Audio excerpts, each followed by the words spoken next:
Welcome to Economic Historian. What if I told you that the America people often call the golden 90s wasn't actually better? It was just easier to understand? Because when you look at the United States today in the 2020s, it feels like a completely different world, more advanced, more connected, yet somehow more uncertain. And that raises a powerful question. Did everything suddenly change? Or were the problems of today quietly being built decades ago? To answer that, we need to go back to the 1990s, a time when the Cold War had just ended and the United States stood as the world's dominant power.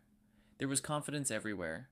The economy was growing, jobs were stable, and the middle class was strong.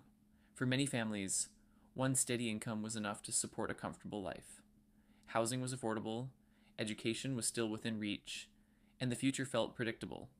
At the same time, something new was emerging: the internet.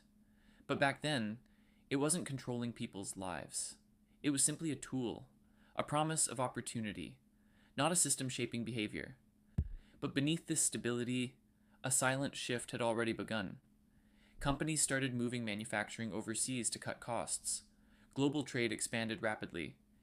And slowly, the economy began shifting away from producing goods toward managing money. Finance started becoming more powerful than real production.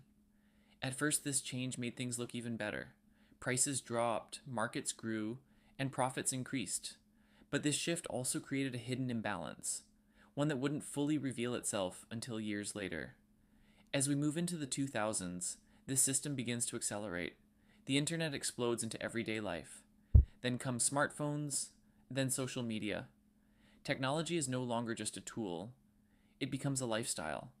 It shapes how people think, communicate, and even how they see themselves. At the same time, the economy becomes more dependent on debt. Loans expand, credit becomes easier, and growth is increasingly fueled by borrowing rather than real income growth. And this is where a major difference begins to appear. The cost of living starts rising, housing becomes more expensive, education costs climb, and healthcare becomes harder to afford. These weren't sudden changes. They built up slowly, year after year, until they became impossible to ignore. Then comes the breaking point. In 2008, the financial system cracks. Years of risky lending and speculation collapse into a global crisis. Banks fail, millions of people lose their homes, and trust in the system is shaken. But here's the key detail: the system doesn't reset, it gets rescued. The same structures remain in place, and the same patterns continue. After the crisis, the economy technically recovers. Markets rise again, companies grow again. But for many people, something feels off. Wages don't keep up with rising costs. Productivity increases, profits increase, but average income doesn't grow at the same pace.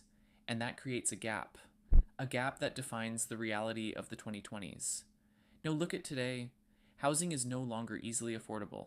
Rent takes up a significant portion of income. Stable, long-term jobs have been replaced by gig work and short-term contracts. Flexibility has increased, but security has decreased. Technology now dominates everyday life. Smartphones are always in our hands.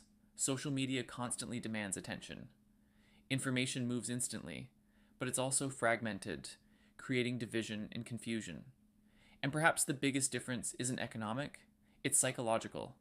Life today feels faster, more competitive, and more uncertain. There's constant pressure to keep up, constant comparison, and a sense that stability is harder to achieve. So why haven't these problems been fixed? Because the system itself depends on the very forces causing them. Modern economies rely heavily on debt to keep growing. When crises happen, central banks inject money to stabilize the system. This prevents collapse, but it also drives up asset prices, making housing more expensive and increasing inequality. Governments often focus on short-term solutions, while the deeper, structural problems remain unchanged. And this leads to a repeating pattern. First comes growth, then hidden risk builds beneath the surface. Eventually, a crisis reveals those risks. The system is stabilized, but not fundamentally changed, and then the cycle begins again. When you compare the 1990s and the 2020s, you don't just see differences, you see the result of this cycle playing out over time. The 90s weren't perfect. They were a transition phase, a moment when the system was shifting in ways people didn't fully understand yet.